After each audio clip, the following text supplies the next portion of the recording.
বাষ্পমোচন কাকে বলে? বাষ্পমোচন এই আসতে হ্যাঁ। যে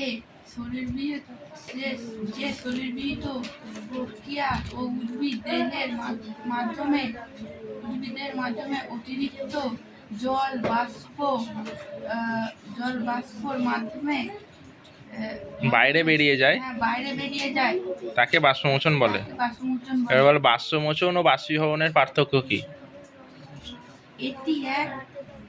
বাষ্পমোচন একটি শারীরবৃত্তীয় প্রক্রিয়া, আর বাষ্পীভবন একটি ওটা শারীরবৃত্তীয় প্রক্রিয়া, আর বাষ্পীভবন কি ধরনের প্রক্রিয়া? ভৌত প্রক্রিয়া।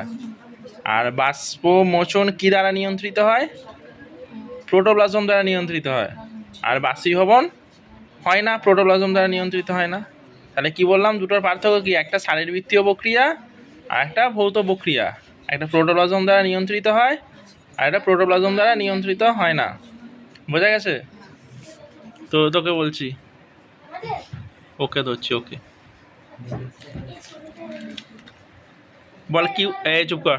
কিউটিকল কাকে বলে? পাতার নিঃসরণের বায়ু প্রাচীরে কিউটিন নামক স্নেহ পদার্থীয় আবরণী দিয়ে যে ঢাকা আছে তাকে কিউটিকল বলে। আচ্ছা, বাষ্পমোচন নিয়ন্ত্রণকারী শর্তগুলি কি কি? উষ্ণতা, বায়ু আর্দ্রতা, বায়ু প্রবাহ, আলো আর পদার্থের পাতার গঠন বৈশিষ্ট্য।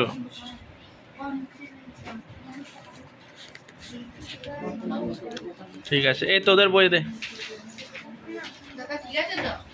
মোটামুটি ঠিক আছে। চুপ কর, চুপ কর। বল, স্থানিক মূল কাকে বলে? আচ্ছা, মূলের স্থায়ী অঞ্চল বলতে কি বোঝো?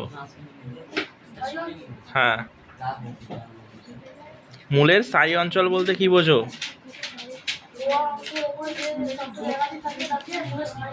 হ্যাঁ, ভেরি গুড। কাণ্ডজ মূল কি?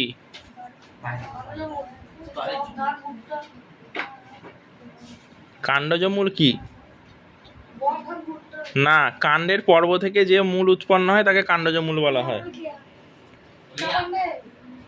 চুপ চুপ চুপ।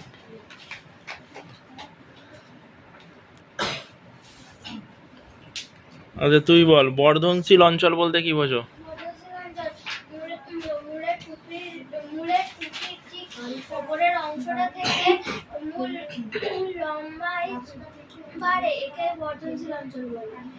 আচ্ছা, স্তম্ভ মূল দেখা যায় এমন দুটো উদ্ভিদের নাম? অসত্য, বট আর অসত্য।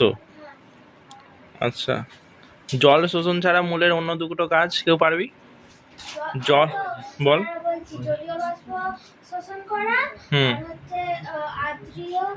অঙ্গজ জননে সহায়তা করা, তাই তো? আর একটা বল, একটি আদর্শ প্রধান মূলের কটি অংশ থাকে? কি কি নাম বলতে পারবি তুই?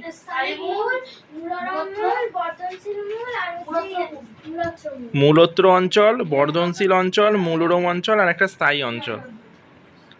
ঠিক আছে।